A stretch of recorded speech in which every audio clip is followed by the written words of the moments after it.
वो टोपी किसकी थी?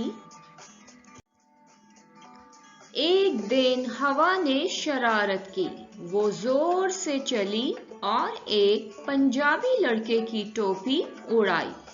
बताओ वो टोपी कहाँ जा गिरी? भैंस के सर पर। फिर हवा ने एक लड़की का दुपट्टा उड़ाया। बताओ वो दुपट्टा कहाँ जा गिरा? बकरे के सर पर। आगे चलकर हवा ने एक सिंधी लड़के की टोपी उड़ाई। बताओ वो टोपी कहाँ जा गिरी? बैल के सर पर। फिर हवा ने एक बाबू की टोपी उड़ाई। बताओ वो टोपी कहाँ जा गिरी? डॉगी के सर पर।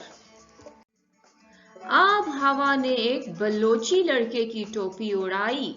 बताओ वो टोपी कहाँ जा गिरी?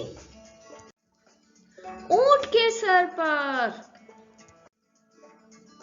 आगे चलकर हवा ने एक पठान लड़के की टोपी उड़ाई। बताओ वो टोपी कहाँ जा गिरी? घोड़े के सर पर।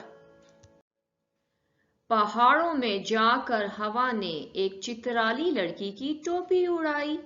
बताओ वो टोपी कहाँ जा गिरी? उड़ियाल के सर पर।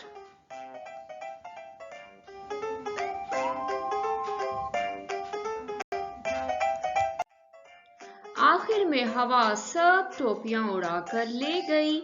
बताओ कहाँ? मीनारे पाकिस्तान पर।